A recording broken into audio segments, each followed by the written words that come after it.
Well, first of all, homecoming. It's a dual homecoming because we hadn't got too many games in the stadium this year so far. So we're going to have a great opportunity to have more people come back in our stadium. Former players, I know we're talking to a lot of them. They're texting and calling about coming to the game, and it's just the thing that I always like to see is homecoming for a team that's been on the road for a long time. Looks like East Kentucky, they defensively they're real strong, aren't they? As usual, they seem like they usually have a pretty good defense. Yeah, they're strong against the run, and I think they're under 100 yards a game, giving up rushing. They're solid on defense.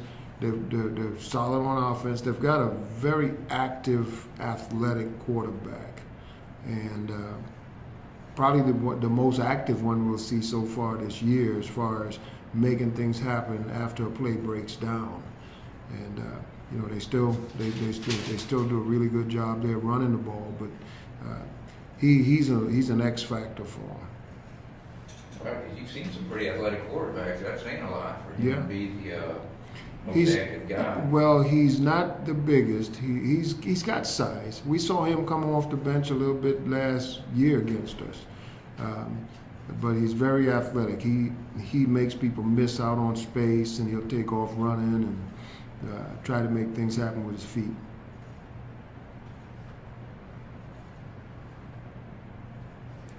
I guess he played some last year. I guess when I can't remember. Yeah, he played against us. Yeah. Yeah, he came in and played quite a bit against us last year. Yeah. Looks like his throwing numbers are pretty good too. So it looks like he throws fairly well. I guess. No, he can throw the ball. They drop him back. They roll him out. They bootleg him. He's got a good arm. He'll take his deep shots. He always takes deep shots. I remember one particular play last year. He threw a perfect pass against us into one of our coverages, and he's got touch.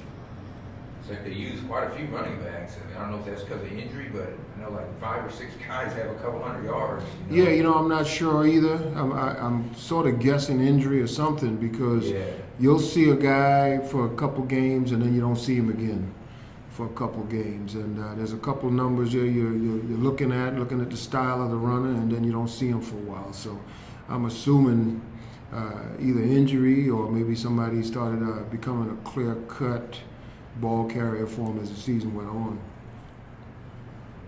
And only 2 home games so far. Now you got 3 in a row, so that's got to be pretty nice for the guys. It's good right now because our kids.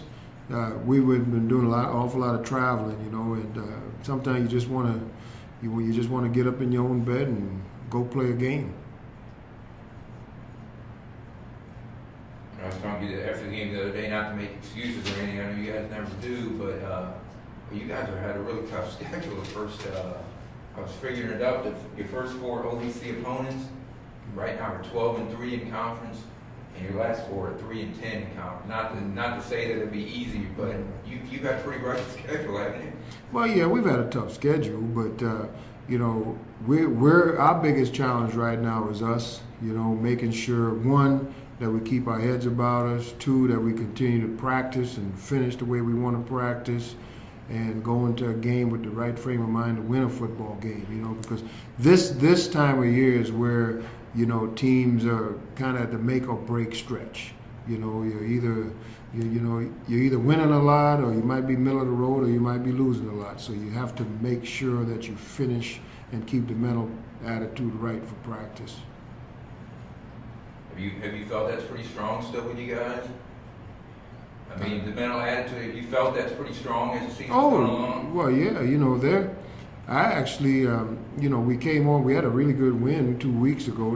That helped. Yeah. And we had a pretty good set of practices, and we ran into a buzzsaw pretty much at EIU. I thought that was the ranking is for real, and so now we get to see how we go this week.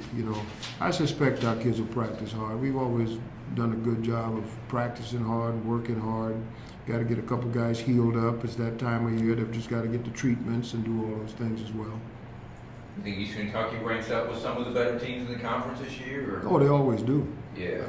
I've always thought they do. You know, they have a nice mix of drop downs and kids that they bring through the freshman class.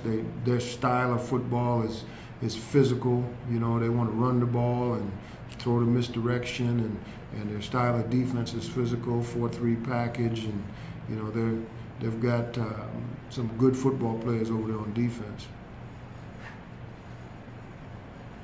Do you think they compare to any teams you've played so far, or they got their own style? You know, I try not to do that because especially you know there's so many different styles. There may be some similar styles, but you know they run a 4-3 defense. They run the ball downhill, power game with some deep threats and a very mobile quarterback.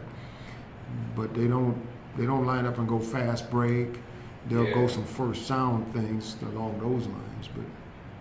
With one conference loss, they're definitely still in the hunt, you know, for a championship because one of the two undefeated teams will get a loss this week. So Yeah, they're sitting at 2-1. Yeah, and I don't know who they have after us, but you know, I'm sure they're thinking they're still in the hunt, as they well should think. yeah.